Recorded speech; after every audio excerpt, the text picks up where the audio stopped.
Бүртэргийн давтан морил амжиргааны доод төвшин нь ядуурлын төвшинг тодорхойлох нийгмийн халамжийн бодлого боловсруулах зам зарим тэтгэмж тэтгэлэг хүүхдийн тэтгэлгийн доод хэмжээг тооцоход суур үзүүлэлт нь болдог. Гэхдээ энэ нь иргэдийн цалин орлогыг шууд нэмэгдүүлнэ гэсэн үг биш юм. Өөрөөр хэлбэл 543,700 төгрөг гэдэг нь боломжийн амьдралын гэхээсээ илүү харин хамгийн доод төвшний амжиргааны босго бөгөөд амжиргааны өндөр үн үйлчлэгээний зардлыг харгалзуул зарим талаараа уг хэмжээгээр тогтвортой амьдрах боломж хязгаарлагдана хэвээр байгаа юм. Харин бид яг одоо үндэсний статистикийн хорооны дарга Баттаваатай ярилцгаж байна. Танд өдрийн мэнд хүргэе. Өдрийн мэнд хүргэе. За тэгэхээр бас он гарсаар 2025 оны гүйцэтгэлүүдийг сая үндэсний статистикийн хорооноос бас мэдээлсэн байгаа. За эндээс бас хамгийн ихэнд мэдээж бас үзэгчдийн хувьд сонирхож байгаа нэг хэсэг нь бол амжиргааны доод төвшин бас шинжилэл тогтоосон байна тийм. Тэгэхээр энийг бас ямар аргачлалаар ер нь тооцож байгаа. Ер нь энэ өөрөө ингэж тогтоох нь ямар ач холбогдолтой байдаг талаар та бас ингэ мэргэжлийн тайлбар. За Улсын их хурлаас 1998 онд баталсан Хуами амжиргааны доод төвшинг тогтоох тухай хууль байдаг. За энэ хуулийн дагуу үндэсний статистикийн ороо одоо жилдээ нэг удаа Хуами амжиргааны баталгаачих доод төвшинг бол одоо тогтоож ингэж явдаг байна. Тэгэхээр энэ маань ер нь одоо юу гэсэн үг вэ? Юуг илэрхийлдэг үзүүлэлт вэ гэхээр үндсэндээ бол насанд хүрсэн нэг хүний одоо эрүүл аюулгүй орчинд амьдрахад шаардлагадах мөнгөнд үгүй одоо хамгийн бага хэмжээг илэрхийлдэг гэсэн.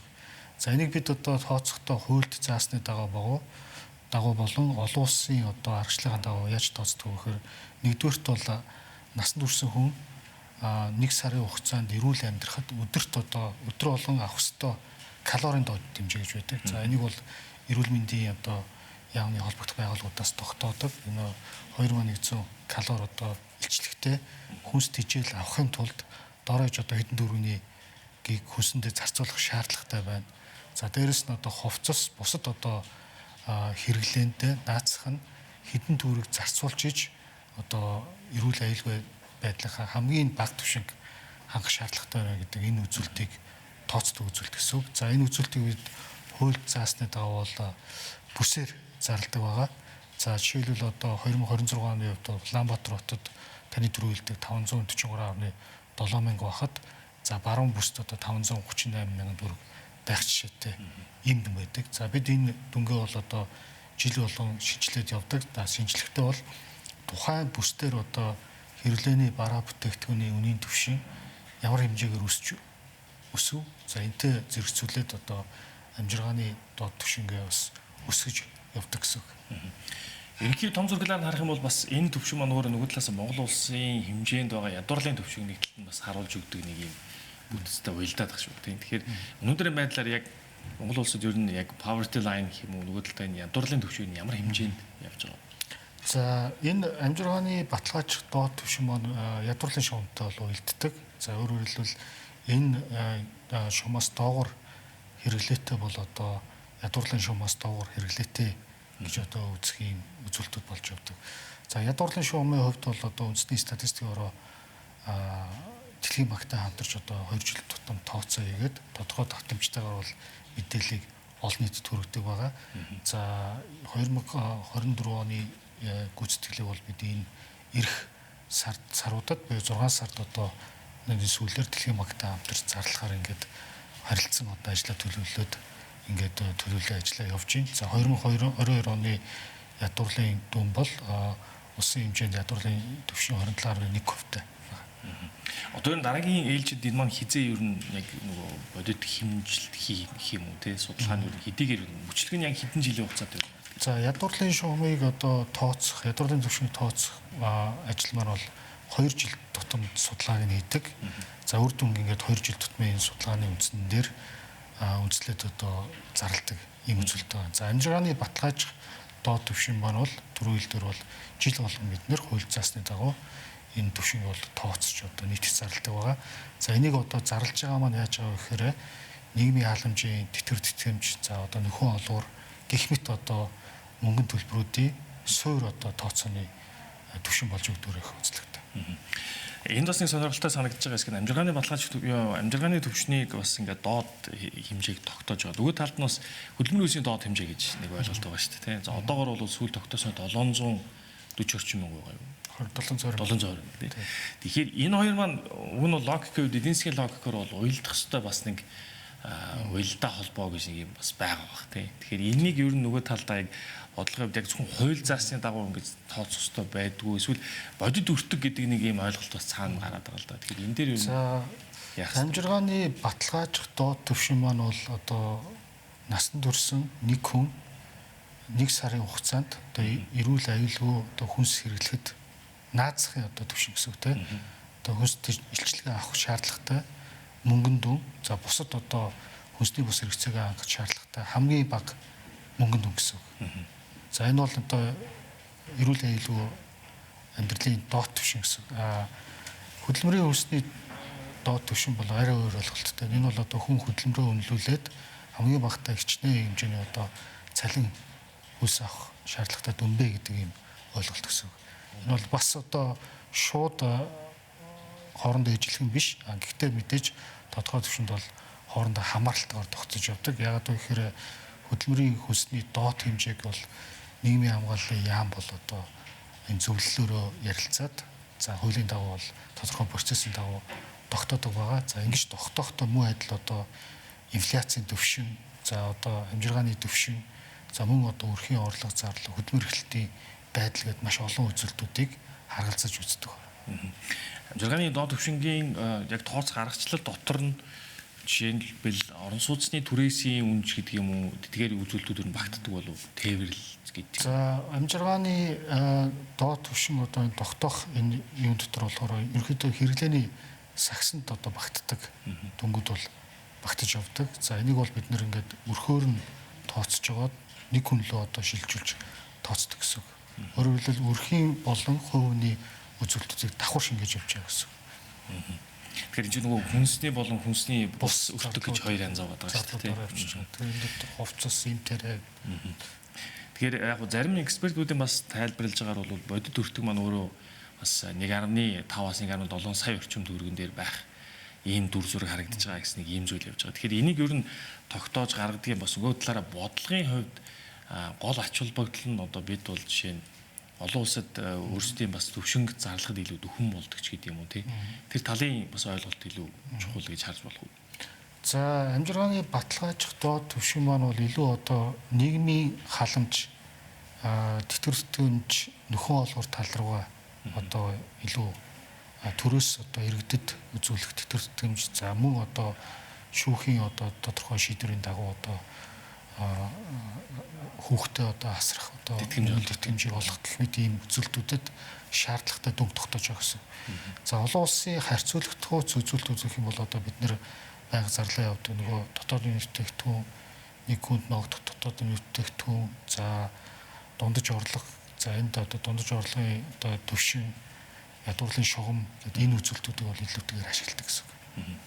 Дотоодын нийт бүтээгдэхүүн гэснээс бас 2025 оны гүйцэтгэлээр бол сая макро эдийн засгийн үзүүлэлтүүд нэлээ эрг гарсан гэсэн ийм дүр зургийг ерөнхий сайд бас тайлбарлаж байгаа харагдсан.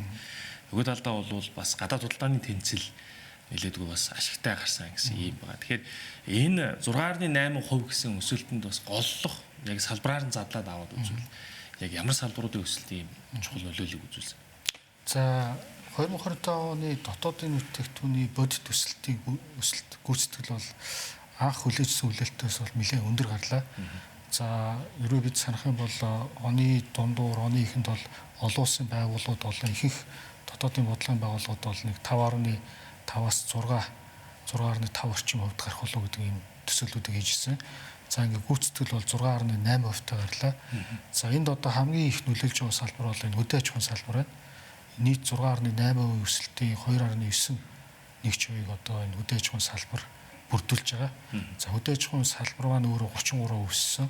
За энэ өсөлт одоо юунаас шалтгаалгаа гэх юм бол малын одоо мал аж ахуйн салбар дээр гарсан өсөлт байгаа. Жишээлбэл одоо бойжуулсан төлийн хэмжээ гэхэд 33% буюу 5 сая толгоогоор нэмэгдсэн. За хүнсэнд бэлтгэсэн одоо малын хэмжээ 24 онд 13.9 сая толгой байсан бол 25 онд одоо 21 сая толгой болж нэмэгдсэн. За энийг дагаад одоо махны гарц болон сүүний гарцууд нэмэгдсэн өөрөө энэ хөдөө аж ахуйн салбар дээр бол эрг үзүүлэлт гарахад бол их нөлөөллөө. За хоёр дахь одоо эдийн засгийн өсөлт дээр нэлээд жин дарж эрг нөлөө үзүүлсэн салбар бол зэсийн салбар байна.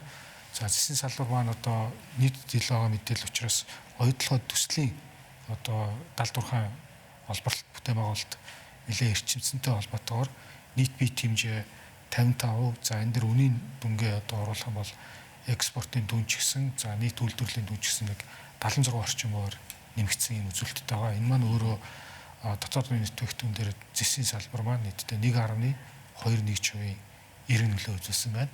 За дараагийн одоо эдийн засгт үзүүлж байгаа эрг нөлөөлж том салбар гэх юм бол барилгын салбарыг нэрлэж болж байна. За барилгын салбарын хувьд бол зарим аймагуд дээр хэрэгжиж байгаа энэ цахилгаан станцын төслүүд Сэлэнг аймагыг дурдж болж байна. За мөн одоо энэ хөшийн үндийн төмөр зам, за орон сууцны одоо барилгын төслүүд маань бол одоо эдийн засгт бол нэмэх одоо барилгын салбар нэмэх 28%-аар өсөх. За эдийн засгт бол 0.7% нэгж хувийн эрг нөлөө үзүүлэх юм дүр зургуудыг бол харууллаа гэж болж байгаа.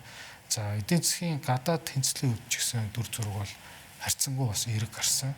За Монгол улсын урсгал тэнцний алдагдал 1.1 тэрбум долларын алдагдaltaй гарсан. За энэ бол 2024 онд 2.4 тэрбум долларын алдагдaltaй гарч ирсэн. Тэгэхээр алдагдлын хэмжээ бол одоо экспорт нэмэгдсэн. За импорт тодорхой хэмжээгээр агсантай холбоотойгоор бол буурч гарч байгаа. За энийг дагаад нийт төлбөрийн тэнцэл бол 1 тэрбум долларын ашигтай гарсан. Таны түрүү хэлдгээр худалдааны тэнцэл бол өнгөрсөн онд бол 4 тэрбум гаруй долларын ашигтай гарсан. Өөрөө энэ нийт төлбөрийн тэнцэл 1 тэрбум долларын ашигтай гарахад бол одоо эрг нөлөө үзүүлсэн гэж хэлж болж байгаа. Салбараа бас задлаад үзэхээр ялангуяа экспортын орлого талаас нь харах юм бол нэг сонирхолтой ажиглагдж байгаа зүйл нь бас аялал жуулчлалын салбар л анхаарал татсан л да яалтчгүй. Тэгэхээр өнгөрсөн жилийн тухайд бол 800 бараг 47 мянга орчим гэсэн байна тий. Жуулчд бол ирсэн. За тэгээд нийтдээ бол 700 гаруй сая доллар бас орж ирсэн байна гэж. Тэгэхээр энэ дүр зураг ер нь бас өмнөх жилүүтэй харьцуулахад ер нь хэр зэрэг хоорондоо зөрөөтэй бол нөгөөдөөр энэ цаашид ер нь ямар байдлаар бас тийм эрэг төсөөлөх юм өөдрөг дүр зураг харагдаж байгаа бол. За 2024 онд Монгол улс нийтдээ 727 мянган жуулчин авч ирсэн бол 25 онд 847 мянга болоод 16 орчим хувиар бол нэмэгдсэн байна. За энэ нэмэгдсэн жуулчдын тоог улсаар нь харах юм бол хамгийн их нэмэгдсэн жуулчд бол Хятадын болон Орос, за тэгээд Солонгосын жуулчдын тоо бол нэлээд нэмэгдсэн байгаа. За аль жуулчлалын орлогоос одоо 24 онд 600 гаруй сая долларын орлого болж исэн бол одоо ингээд 730-аад сая долларын одоо орлого олоо явж байгаа.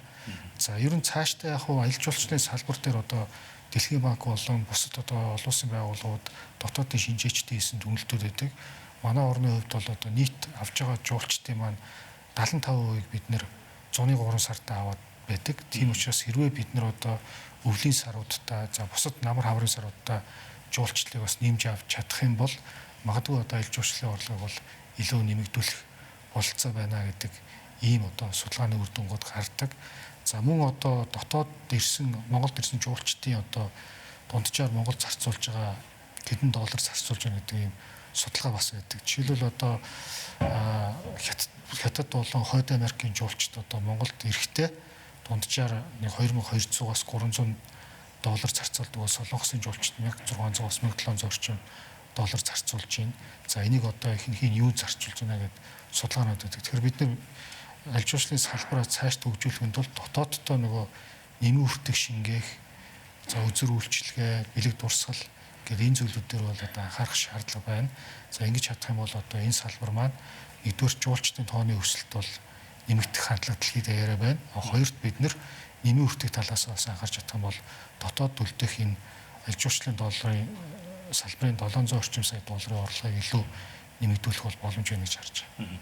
Төгсгөлмөөс товчхон нэг асуулт асуухад 2026 оны төсөөлөл ер нь ямар байдлаар бууж байгаа. Ялангуяа макро эдийн засгийн хэмжээнд за дотоодын тухайлбал одоо дотоодын нэвтрүүлэгтийн өсөлтийг Монгол улсын эдийн засгийн өсөлтийг ер нь энэ жил хэдэн хувьдаар байх. Одоо энэ сая 2025 оны гүйцэтгэлээр гарсан 6.8 маань давх болов эсвэл энээс буух эсвэл энэ гүйцэтгэлээ хадгалах ч гэдэг юм. Дээс 5 хүн бас олон улсын байгууллагатай харьцуулсан судалгаа хийж байгаа тийм. За статистикийн байгууллагыг аль бисаар төсөөлөл хийдэггүй байгаа. За би тэгтээ Дэлхийн банк, олон улсын валютын сан, за Монгол банк, эдийн засгийн хөгжлийн яам, засгийн газар гэх мэт одоо байгууллагуудын төсөөллийг одоо ерөөд нийлж болж байна. За ерөөдөө бол энэ жилийн үед өсөлт нэг 5.5-аас 5.6 орчим хувьтай байх болов гэж ихэнх байгууллагуудын төсөөлөл бол гарсан байгаа. За тэгэхээр энэ төсөөлөлтөөр гол үзүүлэх нөлөө гэх юм бол мэдээж одоо зэсийн салбар, зэсийн үн өндөр байна. Энийг дагаад бас томоохон одоо зэс олборлдог төслүүдийн одоо олборлтын хэмжээ бол бас өсөлттэй байна. Жишээлбэл 1-р сарын гадаад худалдааны тэнцлийн одоо мэдээллийг харахад бол зэсийн экспорт бол өмнөх онтой харьцуулахад бол 400 гаруй сая доллараар нэмэгдсэн, экспортын хэмжээ бол 70 гаруй хувиар нэмэгдсэн юм дүн гарч ийн. Хэрвээ энэ одоо хандлага энэ жилдээ хадгалагдах юм бол магадгүй эдийн засгийн өсөлт маань энэ олон улсын байгууллагуудын хийж байгаа төсөөллөөс давж гарах боломжтой гэсэн. За баярлалаа танд. Бид үндэсний статистикийн хорооны Дарга Батбатай ярилцлаа.